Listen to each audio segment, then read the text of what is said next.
flat-out race against the clock. As fast as he dare to go.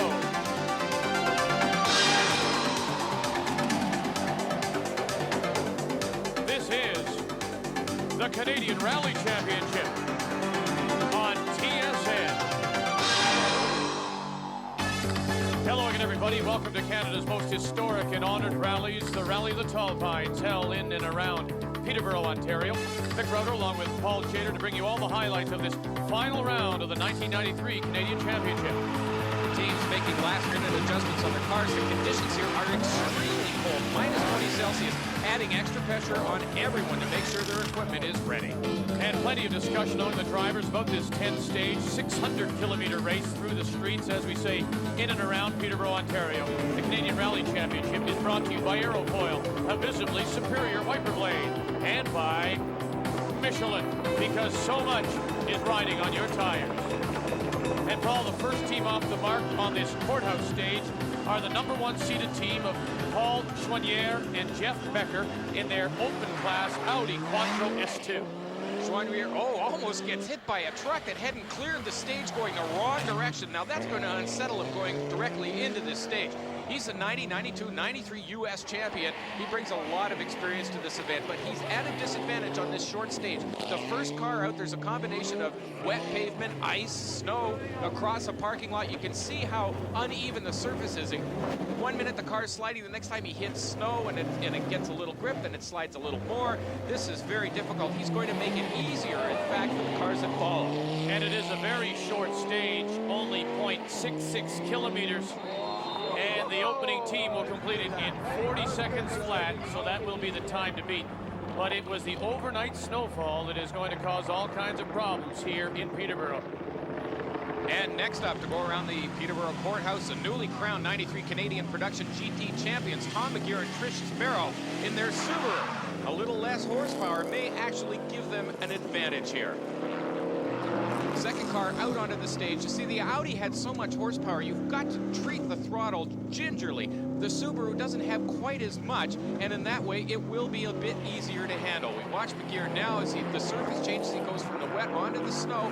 A little bit of a slide. He's being very careful. And I tell you what, the surface is changing all the time. Did you see the wind blowing some of the snow across? So they're actually going to be running into some drifting conditions here around the courthouse. And we can see how he's sawing the wheel back and forth, just trying to hang on to the car as he comes towards the finish line. The time to beat, 40 seconds, set by Choinière. It's going to be a little slower, 41.2. He's obviously now in second place. And have a look underneath the front wheels. You got 1, 2 pylons, so if some of the marshals are wondering where they are, go and see them. Now the wildest of the open class cars entered here, the Ford Escort Cosworth of Carl Merrill and John Wickens. Turbocharged, 4-cylinder, 400 horsepower, 7-speed brute. This car is amazing. It will actually, all that horsepower, look at him lock the wheels going into this turn. Four-wheel drive at 400 horsepower. It's actually a disadvantage on a stage that's this tight and this slippery. I tell you what, you won't be hard to spot them in the snow, though, with that purple color. Inside now, we can watch Merrill as he saws away on the wheel. The car starts just doesn't want to turn. Oh, he almost wipes out those signs on the edge. Now he's coming towards a curve that's half covered by snow. He's really fighting this machine. He'll have a much better time of it on the wider, faster, open stages in the forest. Looking for the trees now because he's going to be third overall. 44.1, 400 horsepower, just doesn't have the grip on these slick conditions. The car they have all been talking about, the Audi S2 of Frank and Dan Sprongel, who have been Canadian Open champions in 90, 91, 92. They are using this race as a development race for their new car in the 1994 season. The Audi S2, and has it ever looked terrific? He cut that corner a little fine. He had to back off the throttle, got off onto the dirt. That will slow him down. Well, they have nicknamed themselves, the Sprongles, as the bouncing Czechs, and they're doing a little bit of bouncing here. Frank's a very talented car builder and a driver, but he's got his hands full with this brand new car and on this track where the conditions are constantly changing. Look at this, a big slide, and he clipped the curve on the outside left, and he's trying to beat the time, but he has lost a lot by running a bit too close to the edge. He's in third now, 3 seconds behind the leading Audi. And And then leading Audi and also an S2 came in at 40 seconds even.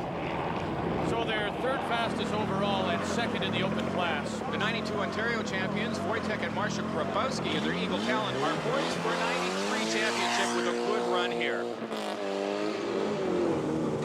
Now watch this Eagle Talon, another four-wheel drive. This is a very talented driver. They were recognized good rally drivers in Poland. In fact, he was a stunt driver. He would put on thrill shows, so he really knows how to handle a car. And if you want him to, he can probably stick it up on two wheels.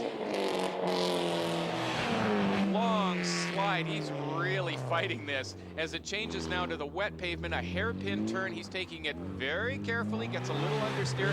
He doesn't want to overpower the corner at this point. There's a lot of rally still left. Nicely done, very smooth. In first place, tied 40 seconds flat. That was a very tidy piece of driving. Wojtek and Marcia Grabowski tied for first place.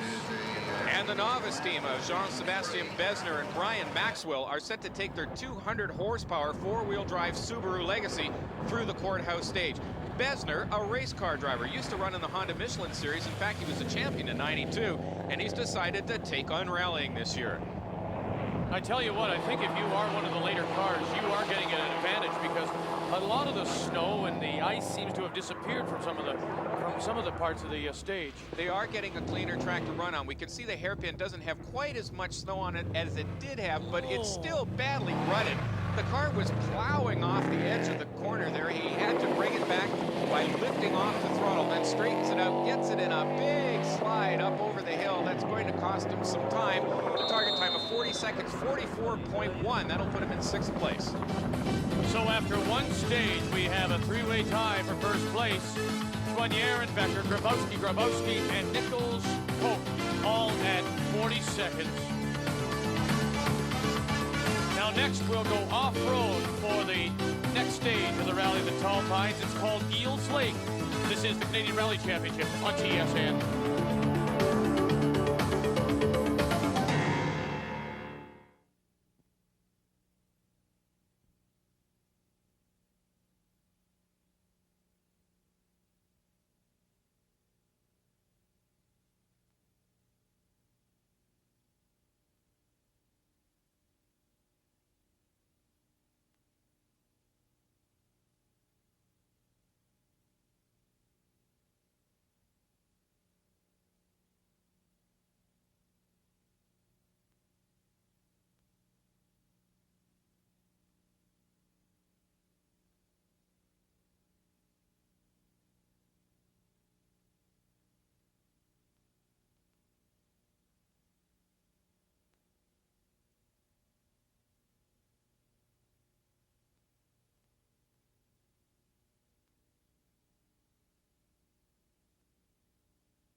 Welcome back to the Rally of the Tall Pines, part of the Canadian Rally Championship here on TSN. And this team tied with Joignier and Becker for the overall lead. This is Carl Merrill, John Wickens.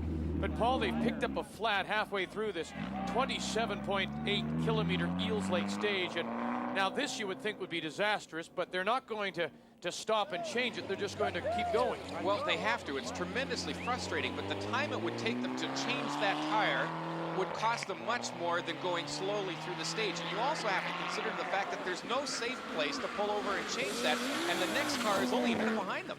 And that next car, Frank and Dan Sprongel, the bouncing Czechs, third in the open class, and looking to make up some good time now on that limping Ford Escort Cosworth. And anxious to learn their new car for the '94 season. They really have to run this hard. Now look at them on this icy, snow-covered road that was just gravel yesterday. A completely different conditions to what, and a nice slide, but he had to correct it going into the turn. He couldn't see down the hill. Look at this big, long slide. That takes some courage, because if you go off there, it's a long drop. Beautifully handled on the power all the way through the turn. Now he does that by using his left foot on the brake and keeping his right foot hard down on the throttle. This really is a treat. Why don't we just ride along now with Sprongel and Sprongel.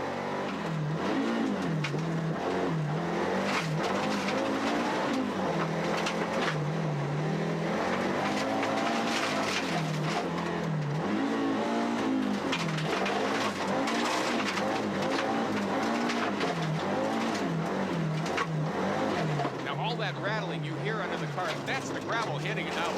Look, the car is almost completely sideways. He's dug a wheel down into the culvert, and he's off the road. He's stuck. Big mistake, got it too far sideways. He's got it in reverse now. He's trying to get himself out of this hole. Just overcooked it. And that is it for them. Now the team of Tom McGeer and Trish Sparrow, the next car down this tricky stage. Now see how nicely they handle this turn. He's being careful at this point. He's not getting the car in a huge slide. He's not trying to be the bravest guy out there. He's trying to keep the car on the road. Gets it under steering. Oh, he's got to stab the brake a little with his left foot to get the tail out and avoid going into that culvert. Now we come up to their finishing time, Paul, and have they picked up enough time? Look at this, they have. So being a little cautious has paid off for McGeer and Sparrow. Their time of 18:49 puts them first for now. Look at this. Farther back on the stage, the team of Tim Bedell and Art McKenzie in their Datsun, and I said Datsun, not Nissan. Datsun 510 have some trouble negotiating this corner. And while they're having trouble being quickly caught by the production GT team of Wojtek and Marcia Grabowski, they started a minute back. And look at how quickly they are through, no problems with that tough left-hander. Good intermediate time, sitting second overall. Now we can see this from this Grabowski's car. They are catching the old Datsun of Tim Bendel and Art McKenzie. Now protocol here dictates, not the rules, just the protocol dictates that the car in front, if he's been caught, really should make room and allow the faster car an easy opportunity through so that they can continue having a good time on the stage. And he's done just that. It's tough to move out of the way on a snowy, icy road like this. You could hear Marcia, though, talking to her husband, the driver, and off they go, looking to be, and they do. They beat the time, and they are now first overall, 18:36.1. So the Grabowskis have moved into first place. Now the overall leader, Paul Schwanier and Jeff Becker in their Audi S2 Quattro make their run down Eels Lake. And this road does snake just like an eel here in the Courthouse of cottage country, just northeast of metropolitan Toronto. Now we can see how the road is starting to get rutted with the cars that have been through earlier. This makes it a bit more difficult. Suddenly in the middle of the turn, you'll feel the car grab and start to lurch. Have to be extremely alert.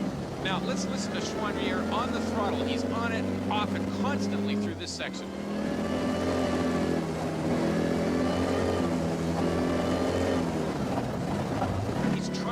Some grip. Weaving back and forth. That really makes you hold your breath when you see those trees coming at you at that speed on a slippery road. The car just feels like it's on ice. Sometimes like that steering wheel is just floating in your hands. As we come up now to the split time, and 12:02.1 puts them in the lead. And that 360 horsepower, they're using every bit of it, or should we say as much as they can use. And he's using it actually quite gingerly. You can hear he's never really hard on it. I mean, the engine isn't wailing. Coming up to the finish now. Wait for the whistle, and there it is. 18:04 flat puts them into first place. And they will finish the stage first overall and now have a very big lead in the open class event. So it is Schwanier and Becker by 32 seconds over Grabowski and Grabowski, Marcia and Wojtek on through the top 10. Now some of the other drivers who gave the fans a thrill on Eels Lake include the team of Damon Mayers and Matt Chester, who helped the spectators get involved here with their Toyota Corolla GTS. The team of Sakis Hadjiminas and Tom Burgess had a little trouble in their production GT Mitsubishi Eclipse, got right sideways in the middle of a turn. Peter Pollard and Robert Bierman got caught in the sand in front of the spectators, but lost little time in getting it back and underway. They're Volkswagen Scirocco. Toyota Corolla of Richard Sharp and Ian McRae got to see some of the tall pines a little too closely. While they couldn't finish the stage, they were happily uninjured. Now what makes the Rally of the Tall Pines unique, Paul, is the number of spectators who come out to see these cars get involved in Canadian rallying. And Canada boasts a long tradition of rallying, actually predating the U.S. Pro Rally Series. And the Rally of the Tall Pines brought names such as Buffum, Millen, Heinonen, Boyce, Perouse, and Randy Black, who led manufacturer efforts such as Triumph, Nissan, Toyota, who regarded a win here with the same prestige as a win at Monte Carlo or the Acropolis. And fans' interest has continued through the years. They've come to see the new breed of rally cars, such as the 350 horsepower turbocharged Audi of Canada Sprongles, or the wild 400 horsepower four-cylinder Ford Escort Cosworth of Carl Merrill. The curious, well, they come to see the latest in rally technology. They also come to see the production-based vehicles such as Hondas, Toyotas, Hyundais, Volvos, Suzuki's, Fords, Subarus, and Audis. And they come to see their favorites, such as the Canadian team of Tom McGeer and Trish Sparrow, who are among North America's best. And they are preparing to head out now on our next stage called Dungannon. And we will see that stage when we return to the Rally of the Tall Pines, the Canadian Rally Championship, here on TSN.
Welcome back to the Rally of the Tall Pines. Vic Roeder along with Paul Chater as our overall leader, Paul Joignier and Jeff Beckett, multi-time U.S. champions, prepare to head out on the stage they call Dungannon. In their Audi Quattro S2, a car prepared by all-time rally great John Buffum. In fact, Paul Joignier is John Buffum's stepson. He started rallying when he was 19 years old. U.S. champion 3 times, won the North American Championship twice, and in 1989 won the Canadian Rally Championship. And you can see from the helicopter, Paul, a little bit of snow, and so the drivers are really facing almost squall-like conditions that you might find around some kind of lake. You see some sunshine, and then, of course, snow blowing off the lakes and rivers in cottage country. And so now they're into some snow. So all kinds of things that you have to guess, you know, driving technique, maybe the tires. I mean, what do you go with here? The tires make a huge difference. We can see here he's virtually running on ice, and then all of a sudden in some of the turns, the snow's gone and they're down to gravel. So picking the right Michelin tire is critical. And they have posted the fastest time at the end of the stage. Now, here comes the supercar. 109 will be the time to beat. Yeah, the supercar. This is Merrill Wickens, that Ford Escort Cosworth. Again, a car prepared by John Buffum. This car was assembled actually from pieces It was a Ford factory Escort driven by Nicky Biasin, who won the 93 Rally of the Acropolis with it. Now, you can see how in the turns, it's actually down to the gravel, and they're running on ice and snow in the straightaways. It creates some very hazardous driving conditions. And with a car with 400 horsepower and a 7-speed gearbox, you can see how much of a handful it is. He had that thing wrung out just as fast as he could. Quick stab on the brakes. That's his left foot on the brake pedal. He's keeping his right foot down the throttle, just settling the car with his left foot. There's the time to beat, 109. Remember, they have won 4 rallies in a row. Oh my, unbelievably, they beat the time by 9 seconds. Next, the production GT car of McGear and Sparrow, who sit 3rd overall, 2nd in the class to the Grabowskis. They wrapped up the overall Canadian Championship in the last event. Now, let's watch McGear. As the surface changes almost mud in some of these turns, his hand's very light on the wheel. He has to be ready to snap it back if the car gets away from him in one of these ruts. Now, the road narrows down all of a sudden. We're practically on a goat path here. There's grass growing up between the tire tracks. You can see it cranks the wheel around, it bogs down in some of that muck in the turn. He doesn't get the slide that he wants to get the car straightened out and the power down. Oh, can you hear it? He's having problems with the transmission now, and he actually loses a couple of gears, but only have 2nd and 4th. Listen to him fight. What have I got? Come on, tell me what I've got. He's got 4th gear right now, and when he won, it's 3rd. And that would cost them valuable time. Now it is the Grabowskis, Wojtek and Marcia, sitting 2nd overall, looking to gain some more time on McGear and Sparrow and maybe catch the overall leader, Schwanier and Becker. This car is very tail happy. Watch how he corrects coming out of the turns. That means the tail of the car is sliding right out. He's got his foot planted firmly on the throttle. Now we're down in this narrow portion of this stage. There are a couple of warning markers back there that there's a corner coming up. He can see the spectators, so he knows this is probably a good place to watch, and it might be spectacular. Now look at the difference. McGear did not get any speed coming out of this turn because he was stuck in 4th gear. Split time 41, so he's 1st overall. The Grabowskis are 1st. Just a masterful piece of driving when you consider he's at a distinct disadvantage to Schwanier's Audi in the horsepower department. Now we're heading to the finish line, and they have lost time, Paul, on this 2nd half of the stage, and I wonder where. Well, maybe it's in places just like that. Not quite as smooth coming through the corner. Well, and on the faster sections, he was really neat and tidy through the twisty part of the stage. In 2nd place, 9.1 seconds behind. Now, some other great runs included this one by Bendel and McKenzie in their 1972 Datsun 510. Bendel, an 84 and 85 Canadian champion, has won this rally before in the very same car, and he ran well enough to capture 4th overall in the stage. And I'm wondering if the rear-wheel drive pays a big dividend here. It doesn't really. In these kind of slippery conditions, you'll want 4-wheel drive. The cars are so much quicker and much more stable in the turns. We can see how this is just sliding all over the place. He's having a hard time hanging on to it. All right, so give him credit for some very good driving then to finish 4th overall.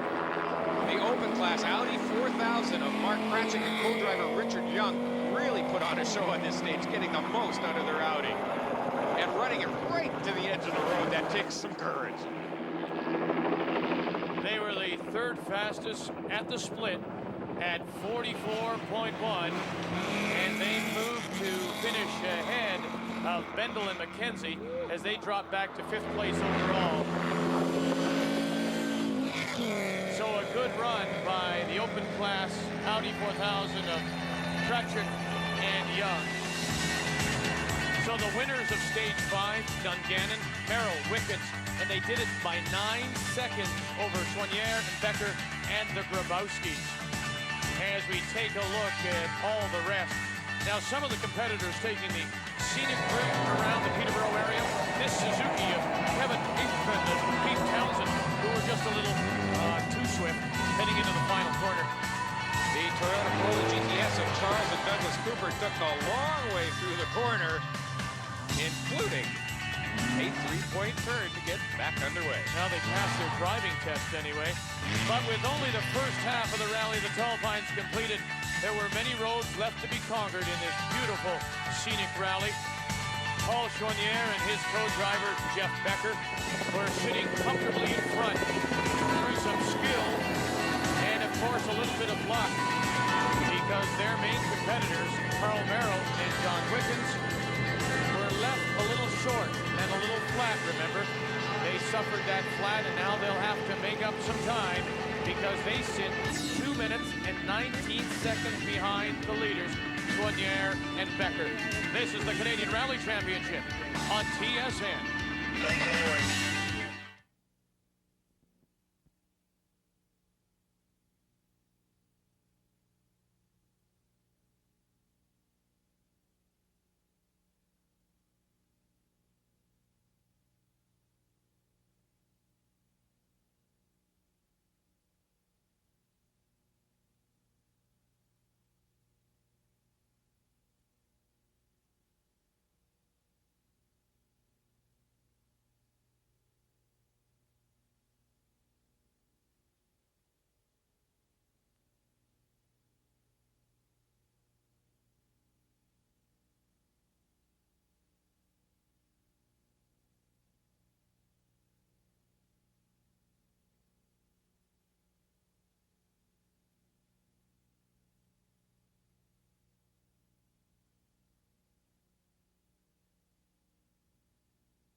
Welcome back to the Rally of the Tall Pines, part of the Canadian Rally Championship here on TSN. And with a couple of stages remaining, we move just north of Peterborough, Ontario, to the town of Bancroft.